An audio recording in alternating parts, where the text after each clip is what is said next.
My name is JonBenet Ramsey. 911. We have a kidnapping. Hurry, please. Okay, what's your name? Ramsey, I'm the mother. Oh my God! More than a decade after the shocking murder of JonBenet Ramsey, her killer has never been caught. The most famous unsolved homicide on the planet. Bound and gagged. A crime that has stunned the country and drawn worldwide attention. But tonight, for the first time, He's opening the window. He's inside now. you'll see this case like never before He's asphyxiating her. He's hiding this rope. through the eyes of the killer. She's not breathing. The Haunting Evidence team, along with former lead investigator Lou Smith, is about to reveal stunning new facts about this chilling mystery. There's a wolf out there, and somebody has to catch him. It was evil. It was sadistic. It was planned. It was definitely planned. Everything you think you know Oh, I just got something else. I can't breathe. is about to change. JonBenet, we're trying to bring your killer to justice. If you are here, can you give me a sign?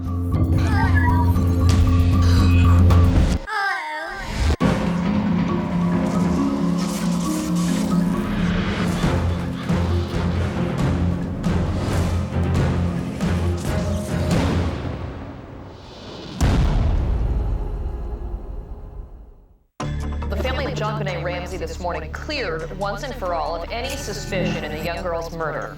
Patsy Ramsey dies with the mystery still unsolved. With newly released evidence fully exonerating the family, one question remains. Who killed JonBenet Ramsey? New DNA evidence points to a, quote, unexplained third party.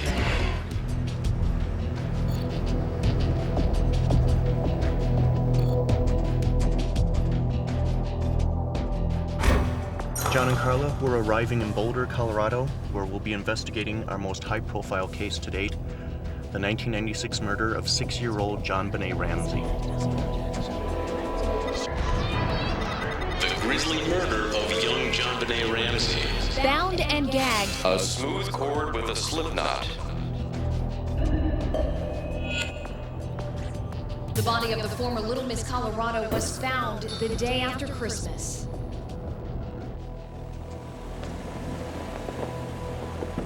The first stop for the team is the Ramsey home, the scene of the crime. It's a very compelling mystery, and it's my hope that John and Carla may be able to pick up on some new leads, some new details.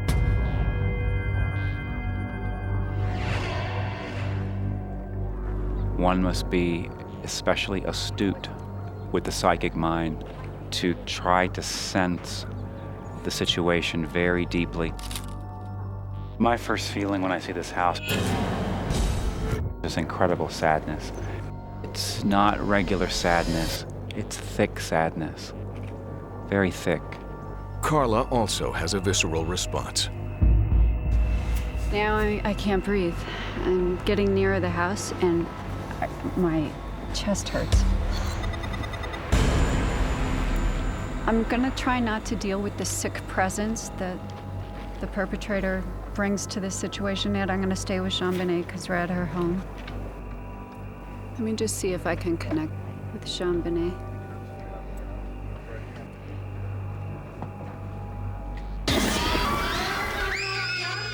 I just feel the faint image of her now. She doesn't hover here, she doesn't haunt this place. She really was that sweet thing. She enjoyed the playing, the pageantry. She got to be somebody else, she got to be a princess. That's what she was, she was a little princess. I don't feel that this little girl is stuck here. She has crossed over to a very nice place.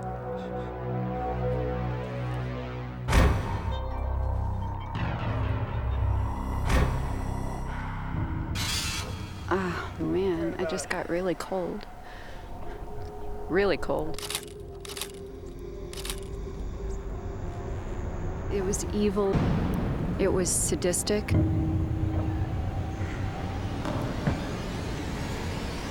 It was planned. It was definitely planned.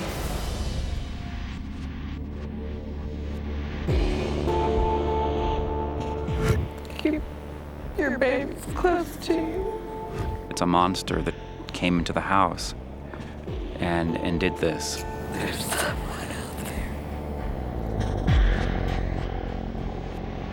there. Coming up, Whoever did this to JonBenet Ramsey knows this building. the transformation begins. I'm putting myself in the killer's perspective. It feels familiar. And later, a precise and chilling plot comes into focus. Was he carrying anything? He had a bag.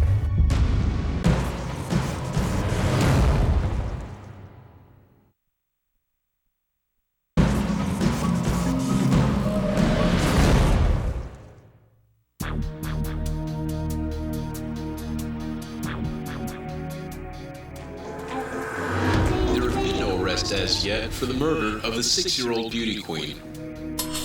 Patsy Ramsey went from public victim to villain. In 2006, Patsy died without getting justice for her daughter, JonBenet. Now, the psychic team meets with cold case legend Lou Smit to try to bring closure to this enduring tragedy. There's one piece of evidence in particular Lou hopes the psychics will be able to shed light on. JonBenet had been strangled at least twice. There was a lower position of the garrote on her neck. Not too many people would know that at all. She was slowly strangled. I'm hoping that this case will be solved, and I believe it will. I have many photographs I brought with me to see if it correlates with anything that the psychics have to say. I get anxious as I get down towards this section of the house. This side. This is access point. Almost immediately, Carla hones in on little-known facts about the case. We do have in the case file one of the neighbors seeing a white male party walking right across this same area at about dusk on the 25th.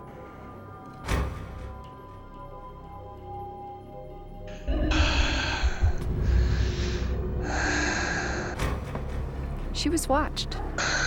She was watched. This little walkway right here.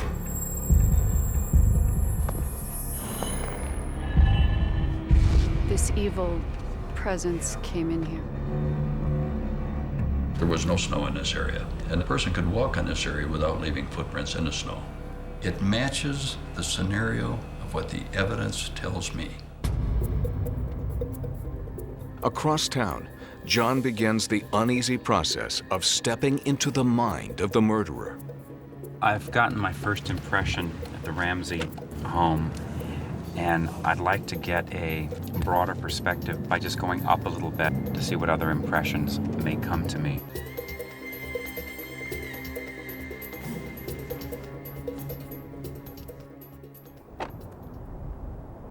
Boulder is a very peaceful feeling town. In general, the people who are here are very much in harmony with the nature that's here. It has a really good feeling. But somewhere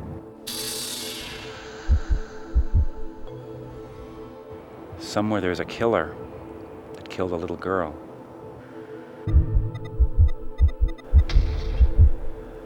My entire body just feels the shock of it. I would really like to explore an area down below. John uses his psychic abilities to create a roadmap of the killer's path in Boulder. I'm gonna go down, down, down into the city a little bit, then a series of lefts and rights here until we find this shopping area. I'm just gonna put a little X right here.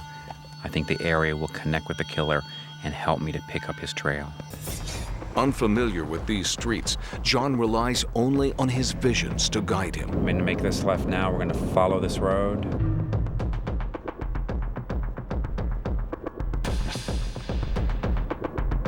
So we're here, but we're not gonna take this left. Okay, I don't think it's this one either. We're gonna go a little further here, not this one. And we are gonna make this left. I wanna see what I sense in this area. I'm putting myself into the killer's perspective, and it feels familiar. I'm getting flashes when I look at the bench, and I feel this sense of leisure. He like watches people, peering eyes. Yes, whatever happened is related to this place somehow, within sight right here.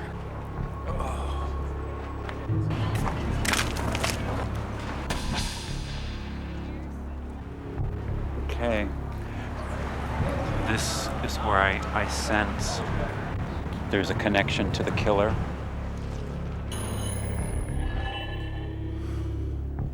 I mean, right away my body gets a yes. A mysterious force has pulled John to an unassuming 3-story office building. But what he doesn't know is that this is the same building that once housed John Ramsey's office. I don't know the connection yet. Whoever did this to JonBenet Ramsey knows this building. Somehow there's a clue to who he is. A simple coincidence or something more? John Ramsey's company is very important. I have a very good lead to follow that fits in with John Ramsey's business. Coming up, What happened here? a killer stalks the Ramsey home. He had a camera. Something violent. And later, I'm at a loss for words right now. the team relives the last terrifying minutes of a young girl's I'm a life. friend of your family's. She recognizes his face. She's seen him.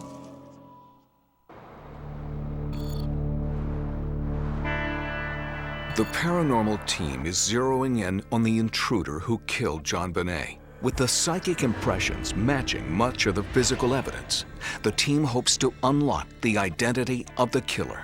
He had cased the house before, so he knew the house. I get it in pieces and then I come back to it. I revisit it.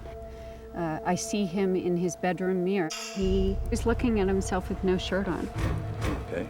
He looks to be about 5'8", 5'9". I'm getting dark colors as far as what he's wearing. He drove. There was no one with him. He was by himself. Was he carrying anything?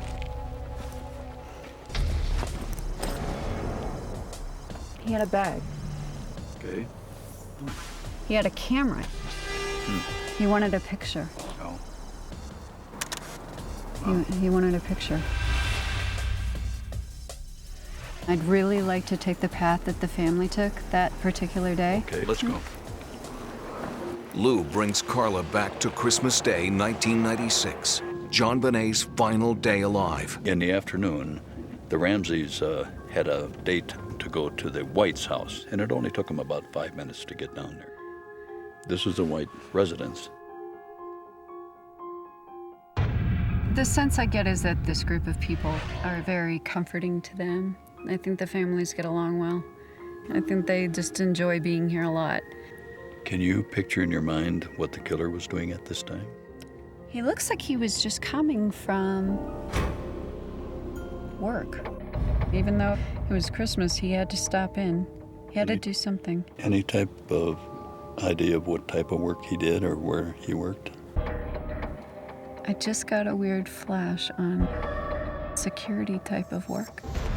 That is so weird. That just flashed in my head just now.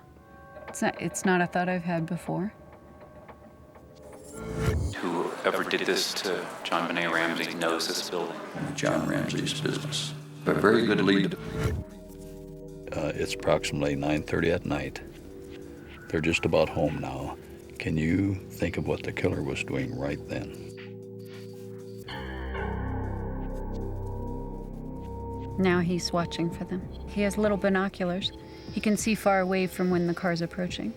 I don't think he really knew what their plans were exactly, but that was half of the thrill.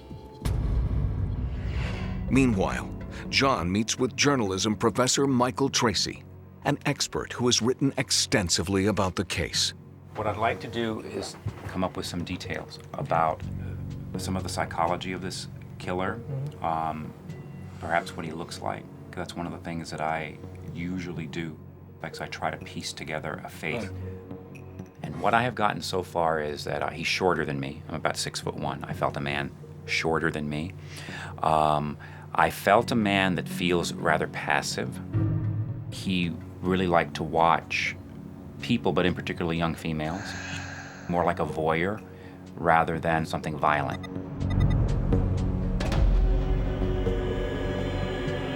I feel that the killer was very much a fan of her competitions. John's reading triggers Professor Tracy's memory. He thinks JonBenet and her killer may have crossed paths. I had a student. She was a judge at, I believe, probably the last pageant that JonBenet was in. Professor Tracy shares the story his student told him of seeing a mysterious man standing next to JonBenet at one of her final performances. She goes up, shook hands and said, "You must be very proud of your daughter." And he said, "I am." He pretended he was the father. Could JonBenet have been stalked? And was this imposter the man responsible for her death? Not far from the scene of the murder, Patrick has created an exact replica of the Ramsey house, using the last known footage shot inside the home as a guide.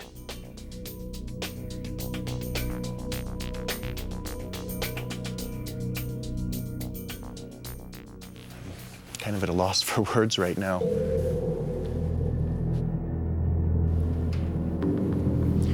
The basement window, which was broken, presumably how the killer escaped from the house.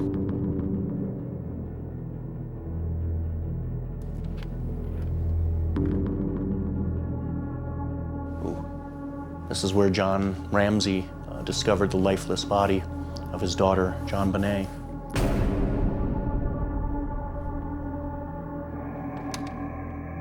The different levels of the house are indicated by wall facades that are laying on the floor. The basement level and the ground level. Spiral staircase leading upstairs.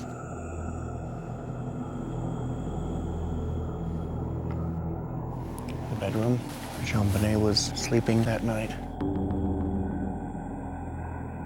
A few crime scene artifacts have also been introduced to aid the team. This note was left on the bottom step of the spiral staircase. While Patrick continues to prepare for the psychic's final reading, John and Professor Tracy return to the Ramsey home. Feels kind of strange being back here. Spent a lot of time in there. But it's actually bigger than it looks from the outside. And it's a very strangely constructed house. It's like bits and different pieces. The parents' bedroom's up there right at the top.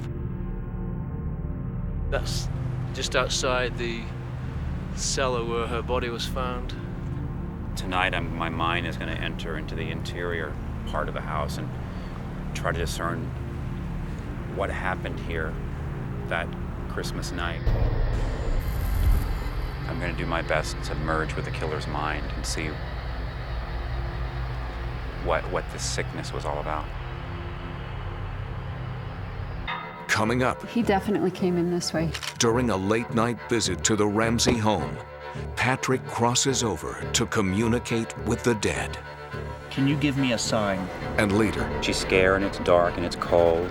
the team's final reading reveals a vision of horror. Oh, I just got something out.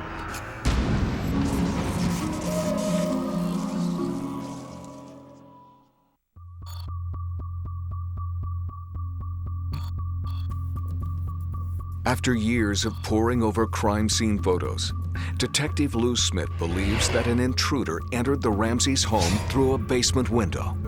The window is wide open. There is a footmark that goes right down that wall.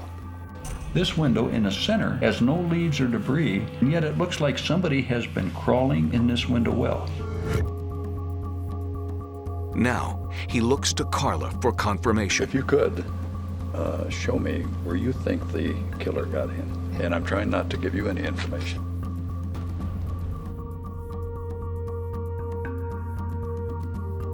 I believe that it was this window here. He definitely came in this way. He didn't come in through another door, an open door. He came in through this window. He slipped a little bit getting down. Carla's visions line up perfectly with Lou's interpretation of the evidence photos, right down to the scrape on the wall. Carla pushes on. tracking the killer's movements inside the house. I'm gonna see where he walked. It's quiet. No one's gonna see him down here. These are the stair markings. And then we come up here. He actually cased the entire house. Carla sees the killer spending a great deal of time in the Ramsey home. With the family out delivering presents, the house had been empty for hours. Counting off the steps it would take to get from one room to the other. 1, 2, 3, 4, 5, 6. I think he does something like security for a job. This area represents spiral staircase. And did he do this ransom note before he kidnapped JonBenet? Yeah, he had some time to wait here. Carla is now tapping into a key fact about the ransom note, one known only to the detectives. This ransom note was written in the house with materials in the house. There is no question in my mind that this was written before the murder. At a time of a murder, they're so stressed out and they're so out of it that they can't put hardly two words together one after another. It was not done after the murder. He's into mind games, he's into pranks. He was playing a joke on them. Oh, let's play a game. Another connection. Don't try to outsmart us. Follow our instructions. Don't try to grow a brain, John, right out of the movie Speed. The killer put a lot of thought into this ransom note. I think he was trying to play a game with the Ramseys or possibly the authorities. Lou again challenges Carla by asking a question only someone close to the case could answer. JonBenet, somehow she was knocked unconscious. Can you look into yourself or have an insight of what caused her to become unconscious? It's in his hand, and it's got a claw-like thing on it. It puts her to sleep. The thing that he uses puts her to sleep. You're seeing things from your perspective, and I know things from my perspective. Does that make sense? Yes, it makes sense to me. There's the stun gun marks on her face. The stun gun marks are red. These were done before JonBenet was dead. With evidence piling up, the team decides to meet one last time at the scene where it all began and ended. I just want to see the house one more time at night. Because this is when this crime occurred. This is when JonBenet was killed. To guide his way, John again enters the mind of the killer. There's a very good sense as I'm driving that he's quite familiar with the roads here. And he knows the child.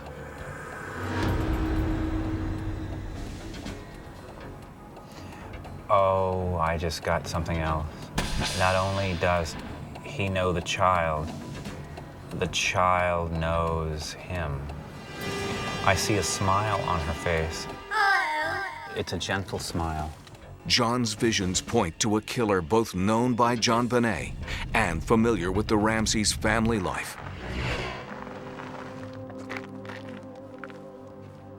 I believe it's possible I might be able to get some activity. John and Carla may be able to pick up some things as well.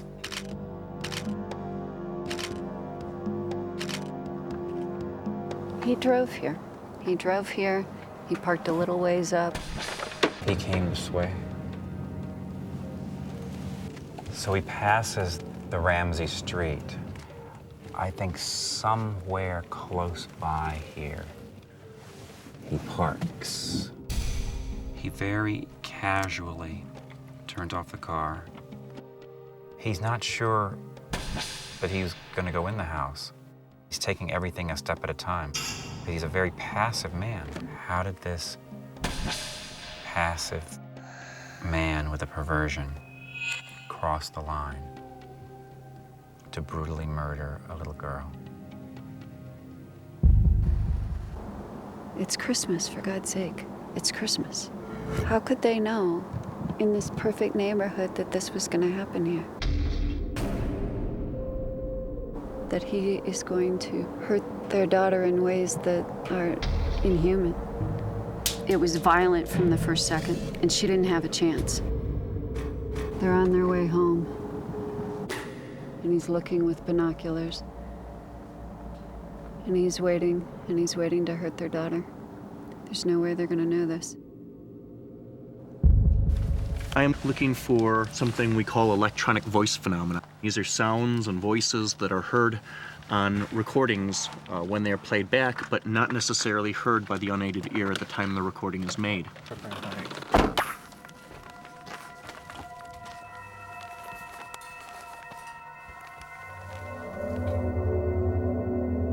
JonBenet, we're trying to bring your killer to justice. If you are here, can you give me a sign?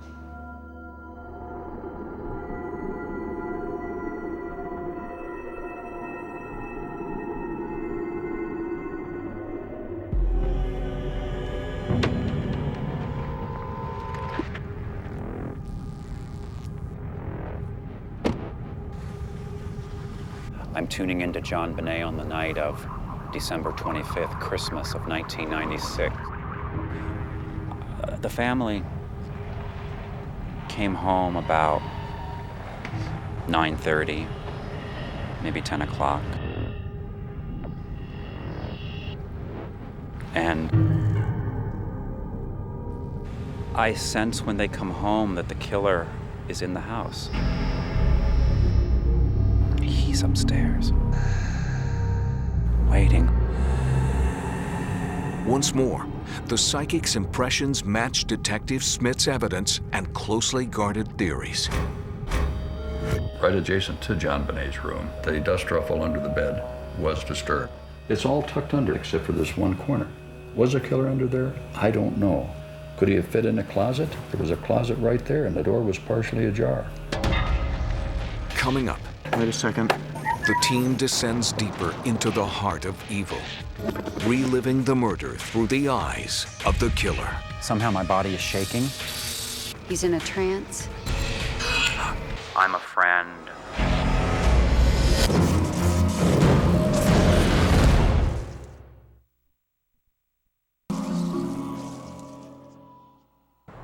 It's 3 a.m. when the veil separating the living world from the spirit realm is at its thinnest. Now comes the responsibility the psychics have dreaded since arriving in Boulder. They must relive the last horrifying minutes of 6-year-old JonBenet's life. Good evening, Carla. Good evening, John. I'm going to be very interested to see what the two of you can come up with. John, I'm going to have you begin the evening in the Ramsey's basement. While the psychics clear their minds for the reading, Patrick reviews the data he collected earlier. This is EVP session number 1. JonBenet, we're trying to bring your killer to justice. Wait a second. I think we have an EVP. Recorded 28 seconds into the session. This is our EVP recording right here.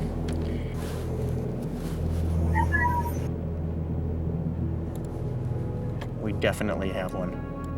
Right after I began my recording session, there's a pronounced waveform in this area. You can hear what clearly sounds like the voice of a little girl saying hello.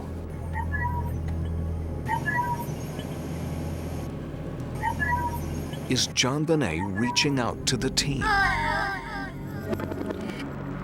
Carla, I'd like you to begin by concentrating on December 25th, 1996. Visualize what the mood is in the Ramsey household that day.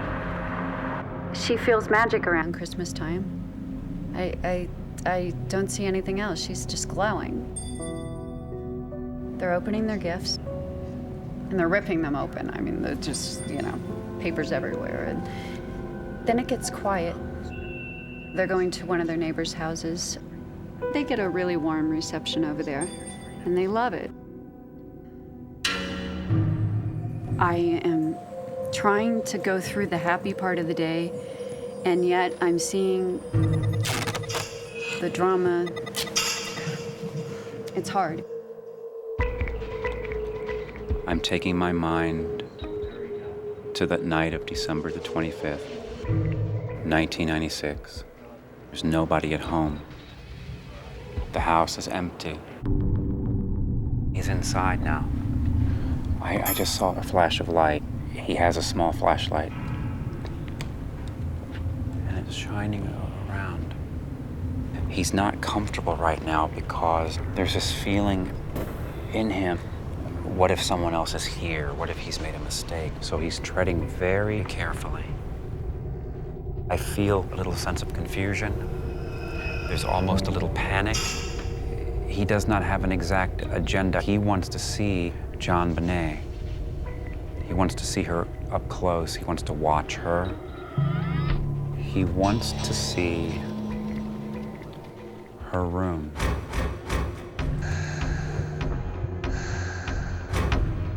JonBenet is exhausted from the day.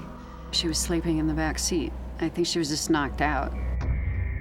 The family came home about 9:30. He has to hide. He hides in the closet.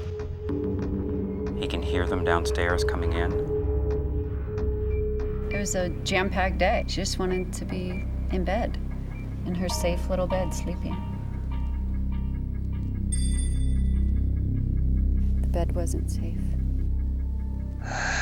He's touching things in the closet. He's very tactile. He's feeling, things. Many thoughts came to his mind. Taking her away, possibly.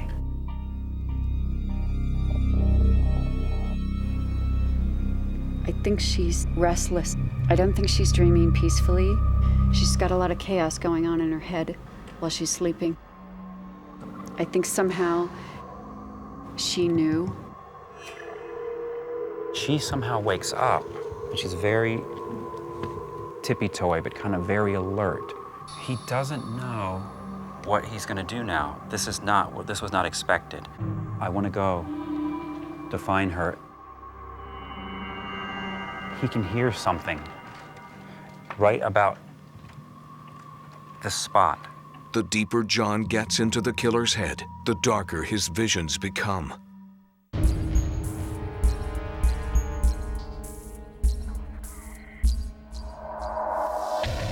I sense it's whatever started to happen that was violent started here.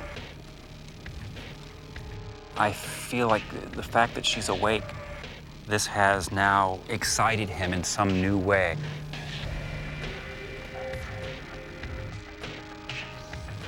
Thoughts are racing through his mind. In my mind, it would be like this. Somehow, I'm now, in my mind, visualizing what it is to be her. And there's this bowl here, and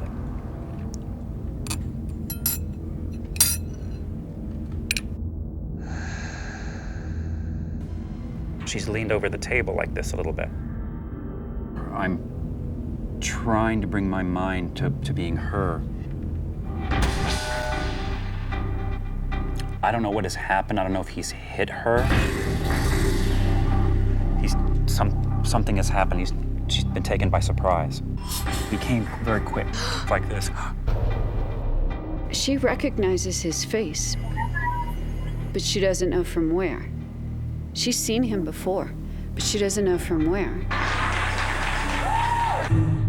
She was eating something, and then it was very quick.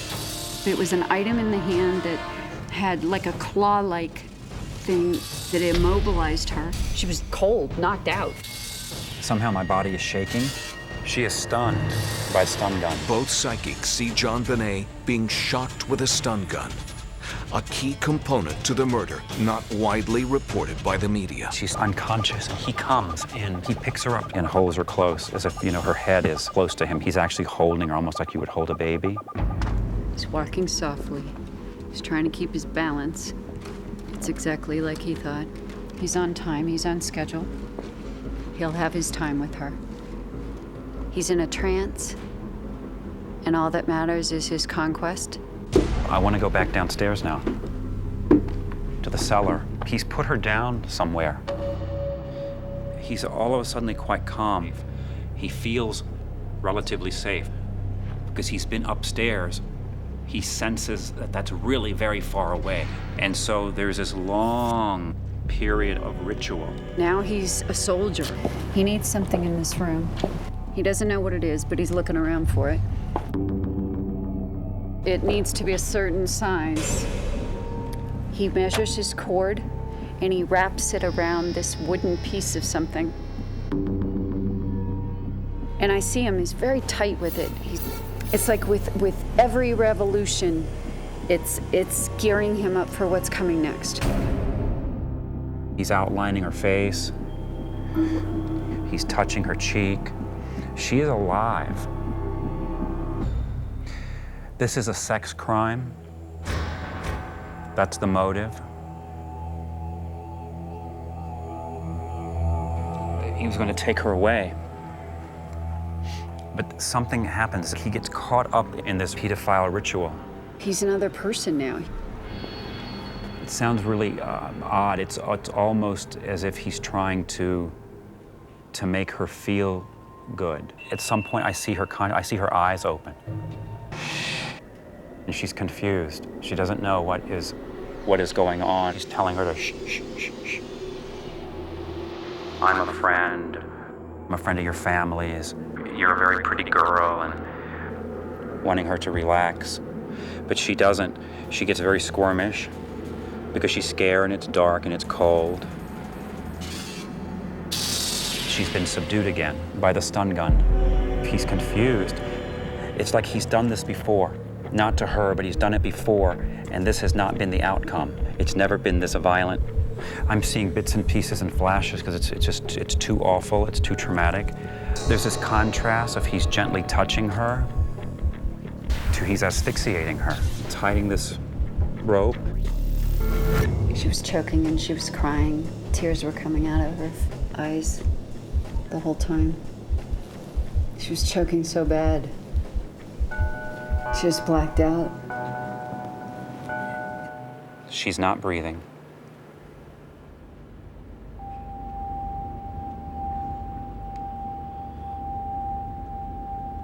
And he's not going to take her now. Coming up, the final moments of a horrendous murder. He can't believe that he's done this. And a startling prediction. I think he is killed again.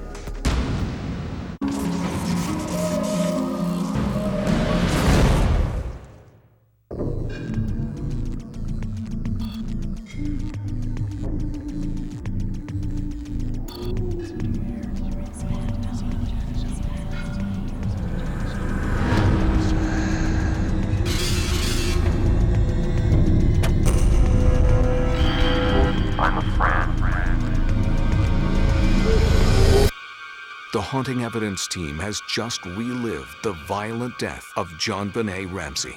I just got a real whiff of this man's terrible confusion and the darkness that he is in, and what a horrible internal life he must have. She was choking a lot at the end. She was blacked out. She leapt out of her body before she died. I see her rising above her body. He has realized that she's died. As he backs up, he watches her lifeless body with great remorse. He can't believe that he's done this.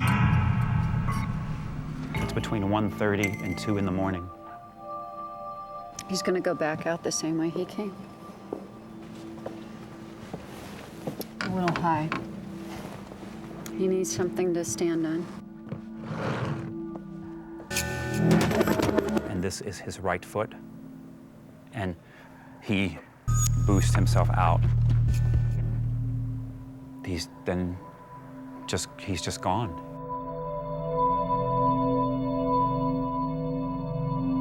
Will the team's impressions help catch this twisted killer? John and Carla, you believe this was an outside intruder that broke into the house and killed JonBenet Ramsey. I'd like to get a physical description of that individual. He looks to be between 5'8", 5'9". His arms seem to be built up somewhat. I do get that he'd be wearing a leather jacket, That might be part of his style, and some hiking boots. He looks to be about age 30, maybe 35 at the oldest. Let me zero in on his face. His eyebrow, it seems to go straight across. The eyes underneath have some sinking to them. They seem like almond-shaped eyes. He does have a prominent nose for the size of his face, a medium to large mouth.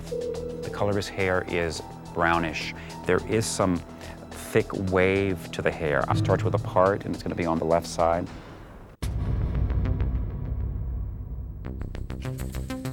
Let's hit on some points for law enforcement. I feel this individual has a trail of being a voyeur or a peeping Tom. He had been following her for about 6 months. He knows the child. I think that JonBenet actually saw him in a public place somewhere. I think that he's also was a fan of JonBenet. It was planned. It was definitely planned. Followed her career, maybe in the media, the paper, even showing up to a public performance. I think he does something like security for a job. Patrick, I'm studying the ransom note now. As far as the ransom note, it's like a cruel, insidious type of joke he was playing. The ransom note's going to be different from his writing, but some of it's going to be the same. The details of how it is that you should deliver the money, don't put it in the attaché case, put it in a brown paper bag. This is something he has seen in a movie or a cartoon. It's a ploy to throw off any investigation. And so far, the killer has succeeded in remaining at large. I don't think he lives here in Boulder or in the state of Colorado anymore. Is he in the Boulder, Denver area? Not right now. I did pick up the state of Virginia. I think that he has committed various forms of this sadistic crime again. I think he has killed again. It just makes me want to tell parents, just please watch your children. The psychic's whole general scenario of how this took place matches the evidence in the photographs in this case. The accuracy of the descriptions by the psychic investigators confirms to Detective Lou Smith his own conclusion about a possible suspect. I have a very good lead to follow, a very potential suspect. But you don't want to talk about it? No, I don't want to talk about it on camera. The world may soon know who killed JonBenet Ramsey. There's a wolf out there, and somebody has to catch him before he kills another little girl.